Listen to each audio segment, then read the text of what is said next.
On today's CHGO White Sox podcast, we will dive into the 4 top 100 prospect lists that have come out for the 2026 season. Where do the White Sox rank, and what stands out about the prospects that have made it here on the CHGO White Sox podcast?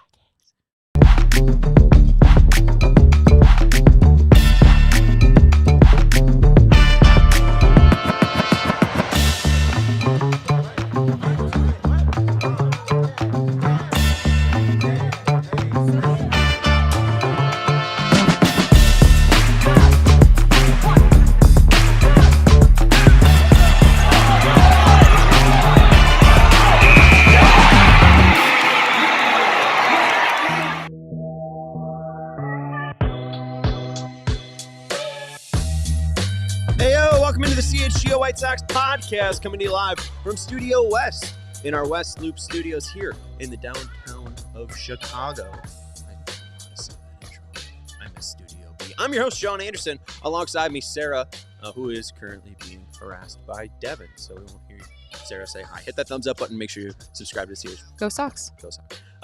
And you didn't say hi, so there you go. We didn't hear you say hi. Oh. Hit the subscribe button. Make sure you're subscribing to the CHGO Sports YouTube channel.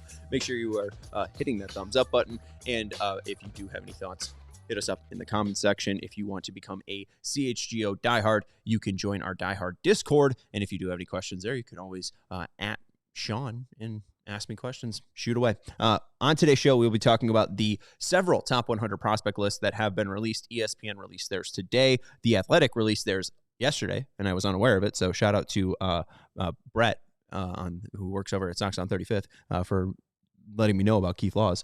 Baseball Americas, we just talked to Jeff Ponce last week, so we got a pretty in-depth look into the 6 White Sox that made the list on that. So if you did miss that from last week, go check out the Jeff Ponce episode, because he dives into Baseball America's list very, very heavily. And then we'll also glance at MLB pipelines. I didn't include it in my original research just because a lot of what I think pipeline relies on is pre-draft, and the other ones are at least a little bit more reactive, which is a good and bad thing. I disagree with like a lot of what these lists say. So like I probably could come up with my own list and it'd be, completely different from what these people have. And it's a vast just array of where these players rank. So let's jump into it. Kylie McDaniel, we'll start off with ESPN's list. They put out their top 100. There are 3 White Sox in ESPN's top 100. 34, Caleb Bonemer, the shortstop / third baseman. 96, Noah Schultz, the starting pitcher that was drafted back in 2022. And then at 100, Billy Carlson, their most recent first-round pick, the shortstop that is only 19 years old. The thing that sticks out to me, and it shows then on Keith Law's list as well, as he has Noah Schultz at 95. Baseball America has Schultz at 26. MLB Pipeline has him at 49. So you could just see that there's a massive discrepancy, because 2 of them have him sub 90. 2 of them have him as a top 50 pitcher. So what to discern from Noah Schultz, I think, is a little bit more in depth than what we could talk about with Caleb Bonemer, because Caleb Bonemer undeniably is the number 1 prospect for the Chicago White Sox. Caleb Bonemer is 34 on ESPN's list. He is 44 on the Athletics list. Not number 1. Braden Montgomery is at 30, but Caleb is second at 44.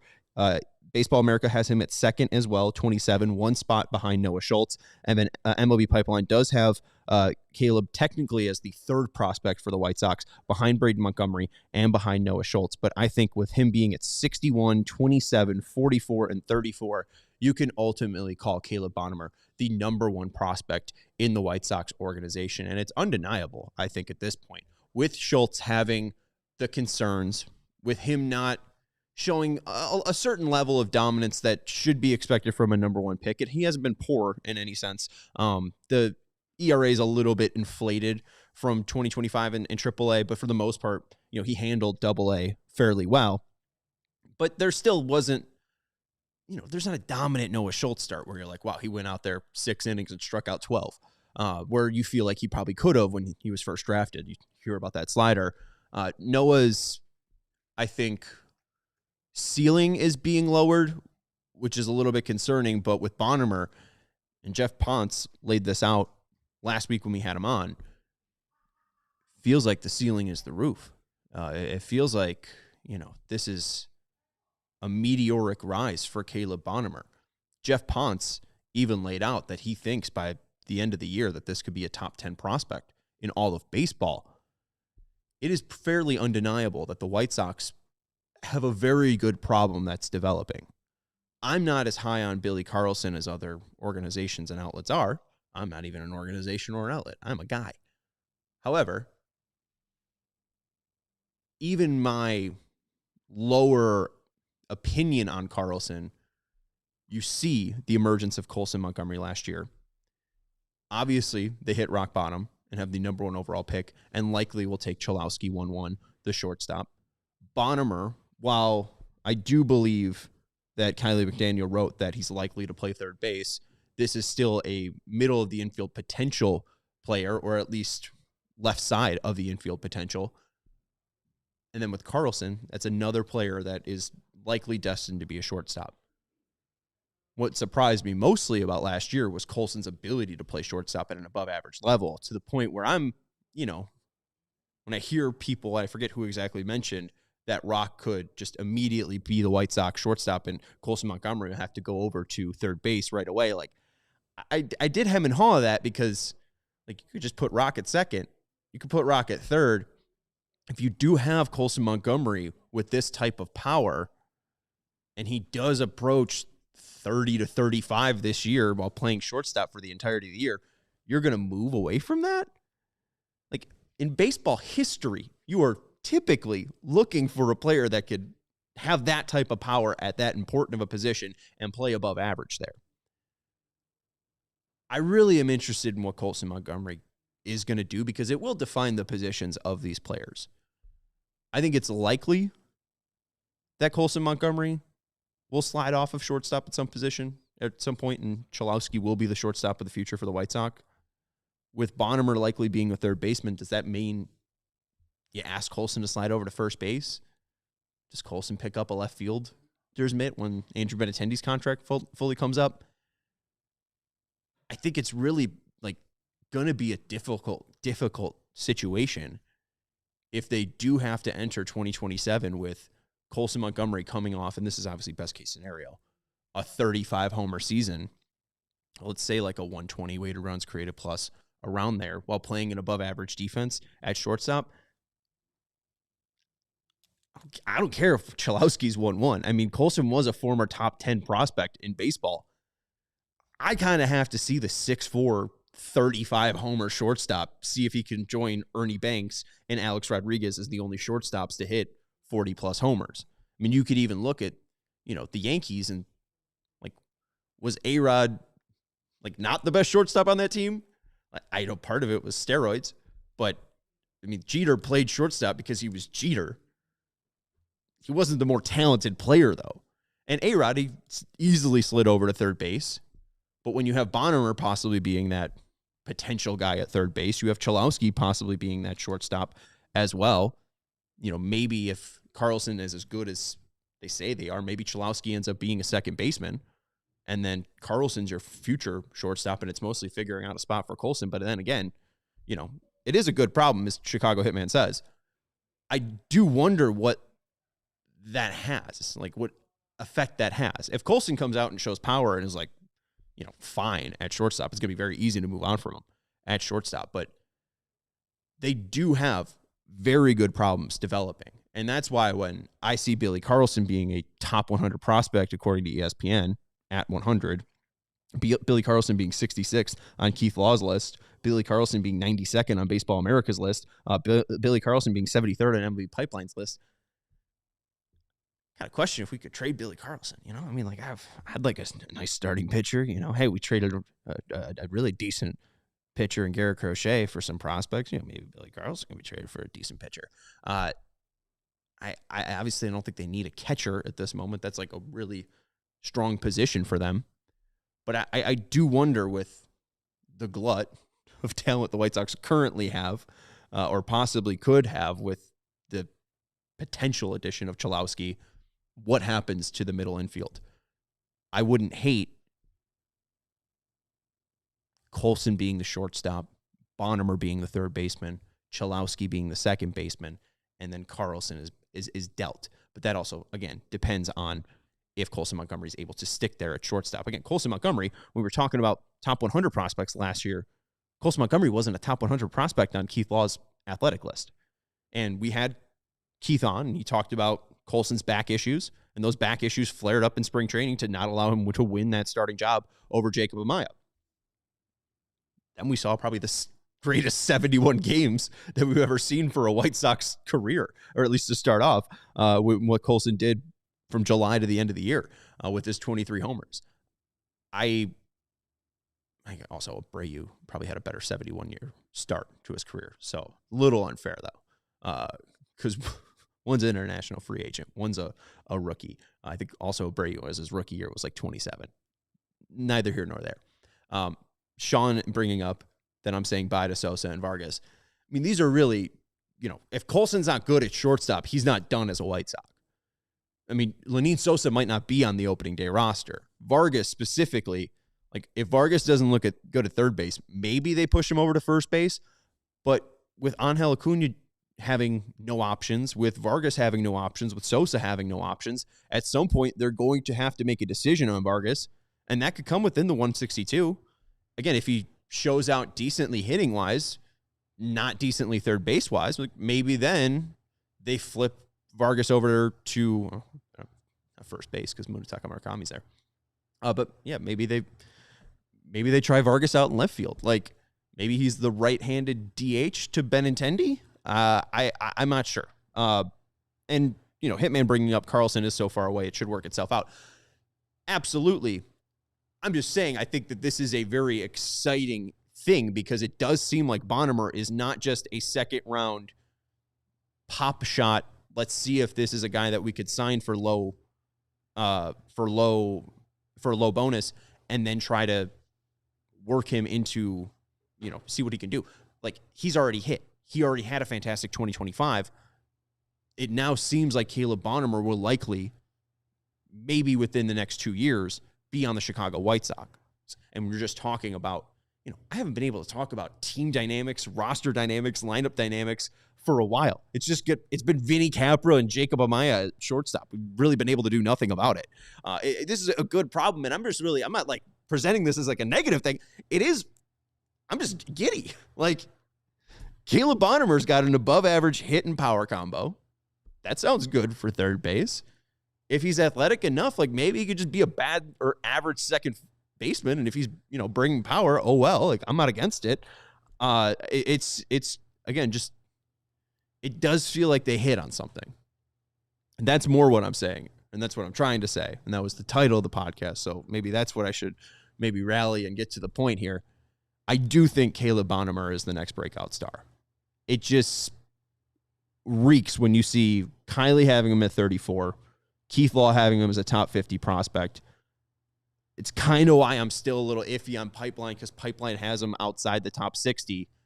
Like, I feel like that's mainly based off of his draft position and not based off of what he actually did. Because if it was based off what he did, he should have a rise like Connor Griffin did to number one. 61 I feel like is very low, and it is low. It's the lowest ranking on Bonemer, to where, again, Jeff Ponce, we had this discussion. He thinks he could be a top 10 prospect by the end of the year. So it's just more, you have a top 10 prospect in Colson Montgomery. He obviously fell from that ranking, but I'll take that 71 games than, what Keith Law says heading into 2025. No offense to Keith. Keith was on the show. But then also, like, Bonemer seemingly could be a top 10 prospect. Chalowski, the entire talk is that he will walk in as a top 15 prospect. So it really does seem like the future of the White Sox is currently taking shape. And I'm just interested in, is it going to be a rectangle? Is it going to be a circle? Is it going to be an oval? Right? I think a lot of the shape of what this team looks like in 27, 28, and 29 will be defined on what Colson does as a shortstop this year. Because, again, I think it might be undeniable if this kid is showing 35-plus homer power and is a decent shortstop. He might really write his name into Sharpie there. And if he struggles, hey, you got two backups, possibly in Bonemer and Chalowski. We'll take a break here. If you have any thoughts, let us know in the chat, and we will recap on the other side of the break. So let's let you know about some of our great sponsors here at CHGO, and we'll be back on the CHGO White Sox podcast in 2 minutes. What if you could have reliable and intelligent Wi-Fi, and what if you could keep that reliable and intelligent Wi-Fi at the same price for 5 years? That's the Xfinity 5-year price guarantee. I never started the clock, so let's redo this. All right. 3, 2, 1. What if you could have reliable and intelligent Wi-Fi, and what if you could keep that reliable and intelligent Wi-Fi for the same price for 5 whole years? That's the Xfinity 5-year price guarantee. Imagine Wi-Fi that makes everything in your home work together, that finds and fixes problems before you even notice them, like super intelligent Wi-Fi with a 6th sense, and that lets you stream the game even when the whole family is online. All your devices working in perfect harmony for 5 whole years. And here's the best part. There's no annual contracts, no hidden fees, and Xfinity's best equipment is included. So take it from me. A lot can change in 5 years. Maybe in 2021, you're facing the Houston Astros, and then maybe 5 years later, you haven't seen the playoffs since. With your Wi-Fi, it should stay reliable, and the price should stay put. You should be getting what you're expecting. Lock in your price and unlock possibilities with Xfinity. Learn more at Xfinity.com. Xfinity, imagine that. Legal, select plans only, restrictions apply. Can you believe we're already 1 month into 2026? It doesn't mean it's time to move away from your goals. And maybe if you have been slipping, Huel is a perfect solution for high-protein routine support, busy days, habit building, convenience, and control this year. Labels out. Whoops. I was able to replace a meal this week. I forgot my lunch. I had left it right there on the counter. When I got home, it was right there on the counter, but I wasn't forced to miss lunch because I did have Huel, thankfully, in the fridge, ready to go. I got 35 grams of protein, 27 essential vitamins and minerals, no artificial sweeteners, colors, or flavors. It's gluten-free, and they thankfully sent it over, but it's under $5 a meal. So if it is needed to be purchased, it is very affordable, but it can help you fill out if you are hitting the gym or if you are just missing a meal. Huel helps you fuel up. If you're trying to stay consistent, this combo makes it stupidly easy. The ready-to-drink and powder duo has become an insurance policy for many here in the company. So go check out Huel with our exclusive offer, 15% online with our code WhiteSox15. That's for new customers only over at Huel.com. Check out with code WhiteSox15. Thank you to Huel for partnering and supporting our show. And if you're busy, this is a game changer. Welcome back to the CHGO White Sox Podcast. Our fault about the ad break there. Hey, sometimes you rush the ad break in before the show. My fault. It's better to have taking credit, Sean. Thumbs. All right, well then we're pointing at Sarah. Fault. This is what happens when you get Sarah producing a show. Is that better?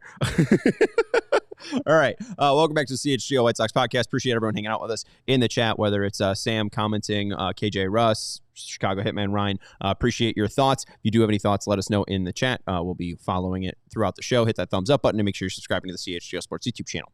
All right. So, real quick, I talked about Bonemer. I'm going to get more into Schultz as well. I'll just give you the, again, top 100 White Sox that made these 4 lists, just to wrap that up. Maybe you've been hanging on and waiting for that. Kylie McDaniel from ESPN's top 100 includes Caleb Bonemer at 34, writing that he's an above-average hit-power combo and likely is a third baseman. 96, Noah Schultz, needs more command and polish, also needs to add a cutter, something I'll talk about later on into the show. And at 100, Billy Carlson says that he's an incredible defender with a plus arm. Keith Law's top 100 has Braden Montgomery at 30, Caleb Bonemer at 44, Hagen Smith at 58, Billy Carlson at 66th, and Noah Schultz at 95. Baseball America has Schultz at 26. Hello. 27, Caleb Bonemer. 73, Braden Montgomery. 91, Hagen Smith. 92, Billy Carlson. And 100, Tanner McDougal. And MLB Pipeline has Braden Montgomery, 36th. 49th, Noah Schultz. 61, Caleb Bonemer. 72, Hagen Smith. And 73, Billy Carlson. And hey, in a funny way, I did make the case that, hey, I think Caleb Bonemer is now the clear-cut prospect, number 1 prospect. And 2 of these lists do have Braden Montgomery as the number 1 prospect in my MLB Pipeline and The Athletic. So we'll have to see. Again, Montgomery didn't do anything wrong last year. He didn't play poorly to not be respected and to not be the number one prospect. So if you at home say, hey, I do think Braden Montgomery's a better player than Caleb Bonemer, feel free. I think that's absolutely fine. It is just really intriguing that Bonemer is doing this at a teenage age where Montgomery was a little bit older as a college player, and it's not anything negative to him. It's just about a 3-year difference, and that is huge when you're talking about developing players, because Bonemer is already showing so much at 19. What happens when he gets into more of a routine, more into a professional eating habit, a professional athlete routine? How exciting can that be to when he reaches Braden Montgomery's current point in 3 years, right? Montgomery's been a part of 2 great programs in Stanford and Texas A&M that helped him likely adapt well to Winston-Salem, Birmingham, etc., Kannapolis, to where Bonemer went straight out of high school, Okemos in Michigan. I really do think that, Bonemer is the guy that you should be locking in on, because it might not be this year for Bonemer. It might not be next year for opening day for Bonemer's MLB debut, but if he shows out come July 2027, or at least by the latest opening day 2028, you should see Caleb Bonemer on the south side soon. Let's quick go to the chat. Sam asked, what about Sam Antonacci? Antonacci is not on any of the top 100 lists. And then when you do look at Fangraphs, because they are the only outlet right now that has put out a top team ranking for the White Sox, they have Sam Antonacci 10. So it's Caleb Bonemer 1, which I agree with. Noah Schultz 2, which I agree with. 3, Hagen Smith, which I disagree with. 4, Christian Opper. I don't hate. I think James Fegan wrote this along with Eric Longenhagen. I like Christian Opper more than Tanner McDougal. I'm an Opper head. Braden Montgomery 5th. So again, kind of telling you that, some people still do have Braden Montgomery as a top 30 prospect. There's also some people that are a little bit behind him, to the point where they're behind him, where like Noah Schultz, Smith, and Opera are. 6 is Tanner McDougal. 7, Billy Carlson. 8, Jetixon Paez of the 40-man draft, or Rule 5 draft. He's now on the 40-man. And then 9, Jaden Fauske, second-round pick out of Naz Academy. And then 10, Sam Antonacci, who you asked about, Sam, there. Antonacci did really well in the Arizona Fall League, is a rising prospect, could likely make his major league debut in 2026, but I don't think will ever be considered a top 100 prospect. He's not a guy with a ton of power. He does steal a decent amount of bases, but it's going to be dependent on if those balls land for him in the major leagues, if he's able to not get struck out like Chase Mydroth was and kind of fall behind in the count. It's really going to be depending on if Antonacci makes the first move as a hitter. So it's a difficult profile to work. So I would be surprised if Antonacci is ever a top 100 prospect. Can you scroll up real quick? And White Sox Pope asks, is Adam Engel a free agent? Outfield help. I think he is a free agent. I don't know if he's going to bring outfield help, but hey, we saw Nicky Delmonico as a former White Sox coach. Maybe, just maybe. Adam Engel's next. Feel free to scroll up. KJ Ross saying, have any of the middle infield prospects ever played outfield? Wasn't the whole thought process in drafting middle of the diamond players always good because they have other flexibility? We need outfielders. Well, the idea is that they're the best athlete. So the idea is that even if they might not have prior ability to play the outfield, it's not a stretch to think that an athlete like Colson Montgomery could man left field. He has a decent enough arm to already play shortstop. He should be able to play left field. He should be able on a crow hop to be able to throw from left field to home. Similar to Bonemer as well. Bonemer, it's not a lock that he'll even be an infielder. He's never played outfield, but it doesn't seem to be like he's a major speed threat. But I think he could be a good enough athlete to, again, hold down left field. Even Carlson, I don't think you're going to ever see him away from shortstop because he seems to be like a really great shortstop. But if you had to put him in center field, I don't think that would be like a crazy thing. You could look at Luis Angel Acuna as a pretty decent example. And Acuna, before Major League Baseball, like reaching the majors, was a shortstop and second baseman. And then just recently, he started playing center field. So even if it's not prior to them, if it is a shortstop, it should be fairly easy for those players to take on an outfield position. You're not talking about Andrew Vaughn, who's a former first baseman, who might be a lot shorter than previously reported and isn't really the athlete. And you could see, like, Vaughn was fine, at least for some parts in left field. He was okay. When you're giving a much better athlete a shot at it, though, they should be able to adapt. Even like Lenyn Sosa. Like, I don't think Lenyn Sosa can play left field, but Miguel Vargas has tried, and Vargas isn't even that great of an athlete. So, you just think that if these guys are a little bit faster, which I think Colson's faster than Vargas. I think Bonemer's faster than Vargas. Cholowski should be faster than Vargas. Like, those guys, those four specifically, if they do have a current shortstop, it should be easy for them to find a different position, because shortstop, I don't know if it's the hardest position, but it's the most rangy position. You have to make a lot of difficult throws. You have to then cover on any steal attempt. You obviously have to have a pretty decent dynamic between your second baseman to turn those plays. It's a very rangy, feely position, and if you don't have that range and feel, you're just not a shortstop. And if you have that range and feel at shortstop, you should be able to have that range and feel for the outfield. You might not have the range of a Luis Robert Jr. in center field because you're just not that type of athlete, but you should be able to be like a fairly smart player. None of these players are Pete Crow Armstrong, but even then, I think like Antonacci, he's currently a second baseman. With his speed, I don't think it's like crazy that Antonacci could be a center fielder if like they really needed him to play center field. You could see Brooks Baldwin playing center field, right?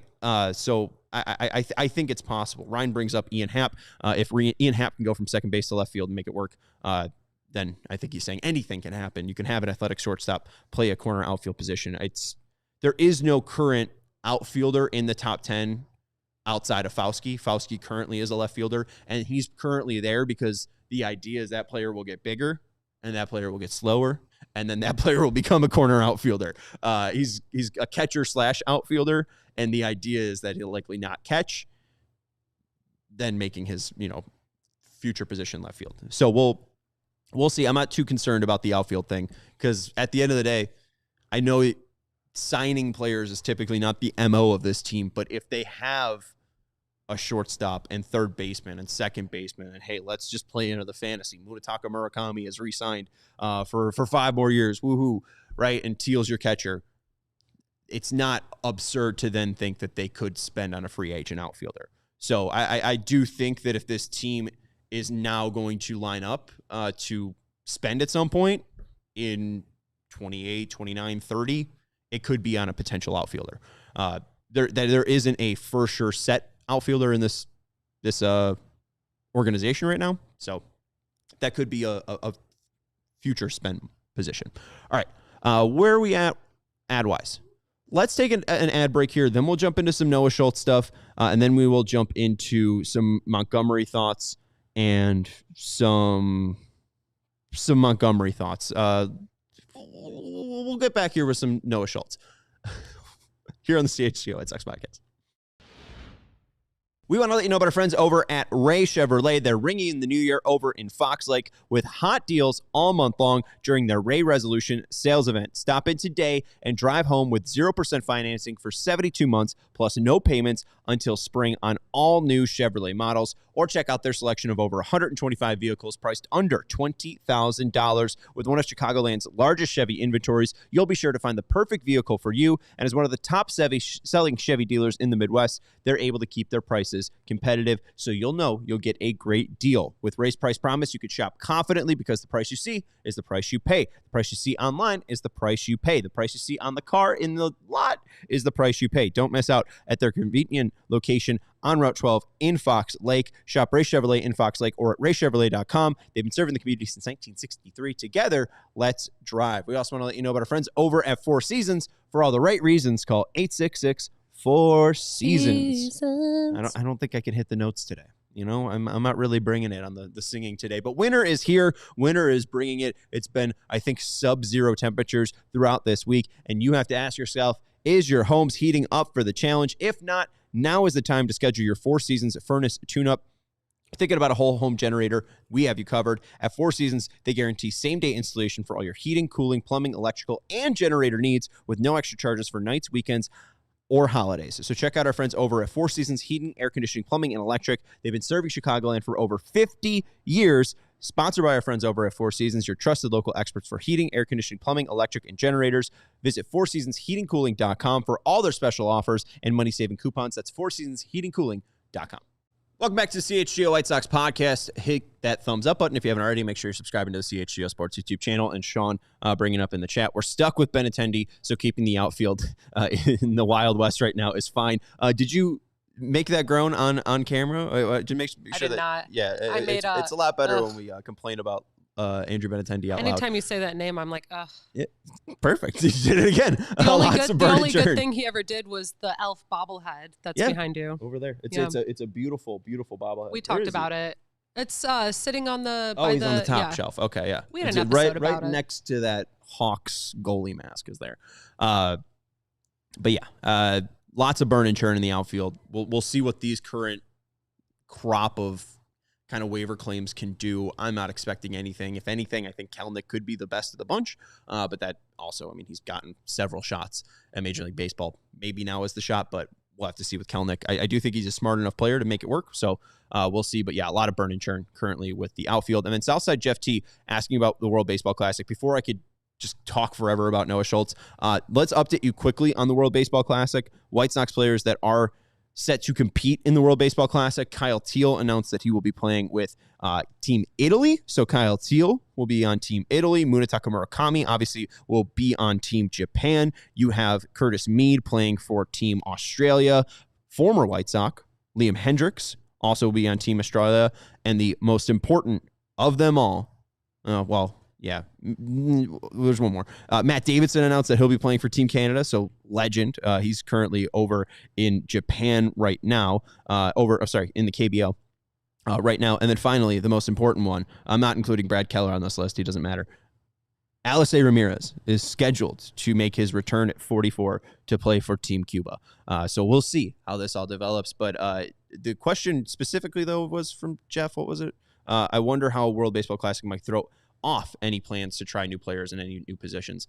I mean, Murakami is a first baseman, and they were pretty clear about that. So he's going to play first base for Team Japan, so that shouldn't throw him off too much. Curtis Mead, we'll see if he makes the team. He's a guy that, again, like Miguel Vargas, like Lenyn Sosa, currently doesn't have any options. Pereira as well, traded from the Rays. He doesn't have any options. We'll see about Mead. I don't think Mead will be a White Sox come opening day. And then the other position player, there's just none. Yeah, it's Teal. Teal's your catcher. So, I mean, if there is concern that maybe you thought Teal would catch it or try left field to give them the opportunity to put him in the lineup along with Caro, there really hasn't been much talk about that. I mean, outside of Boston checking in with the White Sox on Kyle Teal, we haven't heard much about Kyle Teal. And I think any time that they've brought up a secondary position for Teal or Caro, it's been mostly snuffed out. So I really don't think that that's going to be the option. And then Sam also asking, is the opening infield Murakami, Maidroth, Montgomery, and Vargas? I think so. I think there is a way that Acuna could make himself the second baseman. So I think that's an interesting position battle. But also I do think Acuna is just the center fielder. So I think it is likely, Sam, that it's Murakami at first base, Maidroth at second base, Montgomery at shortstop, and then Vargas as your third baseman. The final one, too, can you scroll up? TS asking about trading Miguel Vargas. Part of trading somebody is somebody will want to have to be interested in him. And right now, Vargas isn't at a spot where somebody would be willing to give up something for him. Like you mentioned, they have first base and DH covered. So the only spot that he can really make cut his teeth is third base. You mentioned he's also not a great fielder, so it's likely he won't cut his teeth at third base.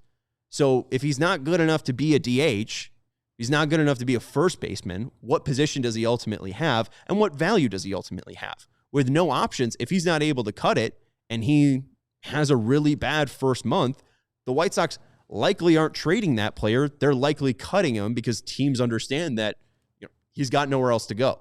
Why give up cash considerations or some random arm when again, you could just wait until he hits the waivers. So it's really on Vargas proving that he has value. And again, Uncle Ted says, so trade Sosa. I think that could happen, but they're not in a rush right now because, again, somebody has to have interest. I think the idea is that, hey, we have an arm that we feel like we're about to cut from our 40-man, we're shrinking the roster or whatever, et cetera. This guy's about to be traded off. We could try Sosa because we need a right-handed bench bat. I don't think that there's currently a thirst around Major League Baseball to trade for Lenyn Sosa. Because worse is you get to play the waiver wire game and maybe you get a brand new Lenyn Sosa. Used Lenyn Sosa. I don't think that these guys have much trade value. Maybe you get a Graham Pauley, or not a Graham Pauley. Who's the Truman Pauley, the guy that they just got in that Mets trade. Maybe you get a Truman Pauley-esque return for a Sosa, but nothing that is going to be exciting or at least adding to the 2026 team. Or maybe you get a fringe bullpen arm like a Cam Boozer. Boozer just signed old friend with the Tampa Bay Rays. Maybe they're about to cut him off the 26-man and the White Sox are interested in that arm. They have no use for Sosa. That's how a deal gets made. But right now, Sosa and Vargas really don't have any value because they don't have any defensive position. If they had a defensive position, they probably have value to the White Sox themselves. If Lenyn Sosa could play second base, he might be beating out Mydroth for that position. He just can't play second base at all. Maybe Lenyn Sosa's had a fantastic offseason. He's ready to, flash the glove, flash the leather at second base. I doubt that's going to happen, but again, these guys really don't have current value. All right, going back to the top 100, we're going to wrap this up with some Noah Schultz talk.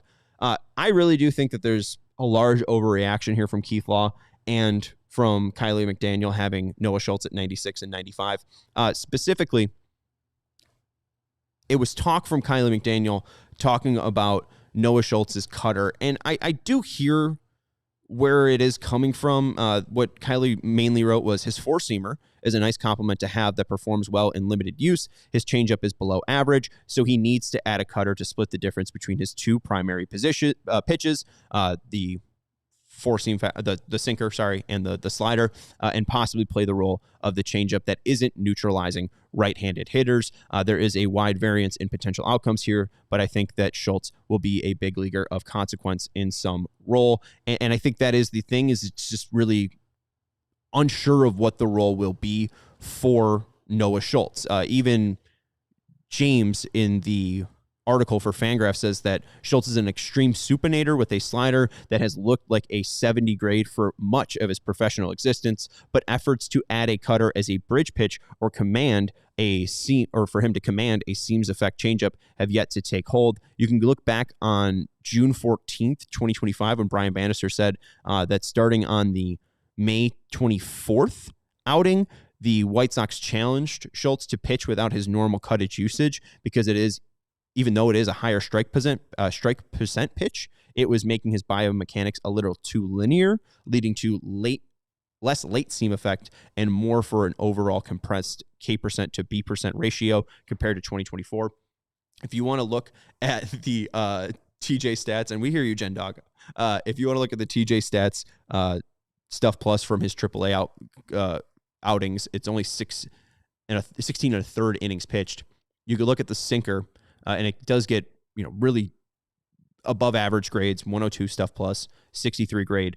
The slider, 102 stuff plus, 48 grade. It's not that impressive when you do look at the stuff plus, but that slider is a 70 grade because of the angle that it's coming from. You could see that he lands it for a strike 62% of the time. When he does throw it out of the zone, he does get a decent amount of chase percent at 40.7% of the time. The whiff percent is near 30. I know that's a blue number when you look at slider all the way to the right. That is a blue number at 28.9%, but also that's near 30% whiff rate with 62% of the pitches being in zone. And you can also see with that slider, that's the only pitch that he can consistently throw for a strike. Everything else is, 50 or below. You have the four-seamer at 50%, you have the sinker at 50%, but other than that, you really have a difficult time finding a pitch that he can throw for strikes.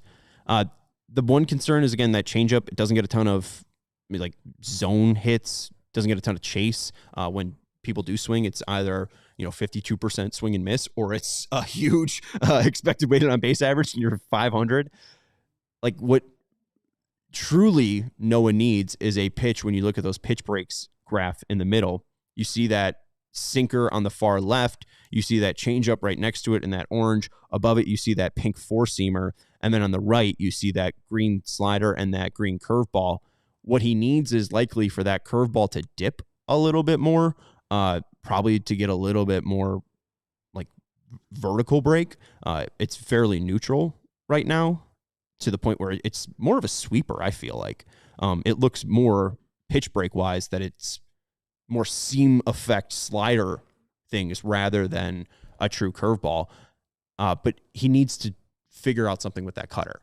That cutter would fill in that pitch break to where you see that one single dot. He's thrown 4 cutters in AAA. 3 of them are where the four-seamer is located, so you really don't think he threw I don't think he threw a four-seamer on that, or a cutter on those pitches. I think he threw a four-seamer. But there is one that's, Sarah, if you want to flash it one last time, you could see that there's one lonely dot there, right above middle, right in between that green and blue. If he can find something that has a neutral horizontal break, but does have, sits a little bit middle, like that could be a pitch that really helps him unlock. And again, it's about throwing strikes. And if the cutter is a high % strike pitch for him, I would love to see the cutter used more. I think that he would likely just be cutter slider versus lefties. And I do think that the cutter could be a very advantageous pitch for him against righties. If he's able to get it in enough, guys should be able to, or he should be able to at least miss the barrel on guys, to where, he's more jamming them rather than guys, getting something middle in.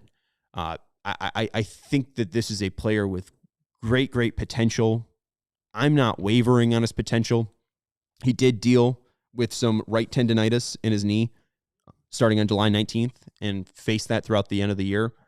But I'm not massively worried. Like, this is a player with a very, very, very long journey into Major League Baseball, and I think the White Sox will be able to see this long journey. It's only 188 career professional innings. He's only been throwing since 2023 as a 19-year-old. He hit 88 innings last year, only 73 innings in 2025, so that's a bit of a concern there. But if he's able to have a healthy year in 2026, he's rising up the prospect list again. It's very, very rare you find 6'10" pitchers in Major League Baseball. There's 11 in the history of Major League Baseball that have been 6'10" or higher or taller. This is a very, very unique player. This is a very, very unique project, and this is going to be a project with a lot of bumps. If we're talking about progress is not linear, this is definitely not going to be a project that is linear for Noah. This is going to be a bumpy ride, and then when, Bannister brings up the cutter, I think it's mostly that he's not driving with his hips. He's not driving with his lower half. I think he's trying to manufacture cut. And it is weird because the cut fastball could at least come natural to him. If he is a supinator, like James says, it would be more tough for him to have a four-seam fastball with backspin than finding a cutter that he's able to throw. So I wonder if, I wonder really what they're doing with him, what the TrackMan sessions looks like, what the bullpen sessions look like. And I really would die to talk to Brian Bannister just about Noah Schultz. I don't even need to ask about any other questions. Because again, like, you look at the swing and miss rate, like the actual whiff rate on Fangraphs, there was a pitcher that's similar to Noah Schultz in AAA through around 17 1/3 innings pitched. This pitcher, 17 1/3 innings pitched. Noah, 16 1/3 innings pitched at AAA. Pitcher A, 14.3 whiff percent. Pitcher B, Noah Schultz, 14.7 whiff rate.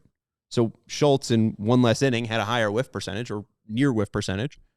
And that player is Trey Savage, who comes into Major League Baseball and blows the door off the Dodgers. Savage has that dominant, nasty splitter, and that's something that Schultz does not have. But, like, Schultz is 6'10". aren't his hands like behemoths? Like, can he not throw a split fastball? I'm just dying to know what they're trying with him, what pitches he can throw, what he does feel comfortable with. And I'm also dying to know if they can get more extension out of him. One flash the TJ stats graph one more time for me, Sarah. The final thing that I want to say about Schultz is that for a guy with a 6'10 frame, you could see the extension there. It's on average 6.4 feet. And even on the sinker, slider, it's 6.3. So is there a way that he can even extend farther down the mound and make that sinker that sits 95 feel like 97? Or even right now, if it feels like 97 sitting at 95, can he make it feel like 99 by getting to 6.7 and getting 0.4 more feet of extension? I know part of pitching is not chasing extension because then you can overthrow and really throw off your mechanics. But this is a very unique project. And it's a project with a low arm angle of 22 degrees that you shouldn't have too much concern that he's overstressing and going to lead to Tommy John. It's mostly, can he build a solid base and become stronger? And for a guy that's 6'10", extremely lanky like this, I mean, he looks the same like when he was drafted. And I've never seen him up close and personal. So maybe 18-year-old Noah Schultz in 2022 is a lot different than Noah Schultz right now at 2025. But he doesn't look to be physically more imposing on the mound. So if they are able to add weight and strength to not only his lower half and upper half, I really do think that this is going to be a great project or a potential great player. I've said it before. I think that this is a player that they should just give a contract until he's 40. This is a project I want to see happen. I want to see him in a Chicago White Sox uniform because I do think at some point it's going to click for this player and he's going to be a phenomenal pitcher. Final thing, too, about the batted ball profile, 47.2% ground ball rate, 52 qualified pitchers in Major League Baseball. Last year in Major League Baseball, 8 of them had a sub. That was bad for me. Noah in last year had a 47.2% ground ball rate. That would, I think, would have been 25th in Major League Baseball out of qualified pitchers. And then there were 52 qualified pitchers. Only 8 of them had a sub 30% fastball rate or fly ball rate. Noah was sub 30. So one thing that he does do is he gets a ton of ground balls. He doesn't allow a ton of fly balls. And he does get a decent amount of swing and misses. So while the number is a 937 ERA at AAA, I am not super concerned about the control issues. I think the control issues lead to walks, and I think if the control issues are ever fixed, if this is a player that does get stronger and can repeat their mechanics more fluidly and more easily fluidly, I do think this is going to be a player that pops. And Uncle Ted brings up what I bring up all the time. It took Randy Johnson a while. I mean, he was a Mariner, he was an Astro, and he really didn't even hit his stride until he was 39. I mean, that guy's best seasons were 39 to 41. So yeah, I'm not willing to give up on Noah Schultz because I do think that this could be a very, very long journey. Expos was the other thing too. But yeah, I really do think that this is going to be a player that pops and a player that it might look like a long and winding road, but a player that I would die to be in a White Sox for his entire career. We'll have to wrap it up. Uncle Ted brings up he would love Randy Johnson to pick his brain. Yeah, maybe isn't Jim Thome a former? No. I mean, Jim Thome's got to know Randy Johnson. Make it happen, Jim Thome. Come on.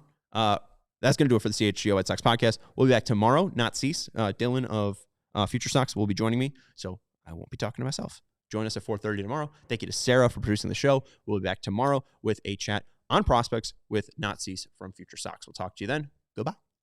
We all silly like the mayor.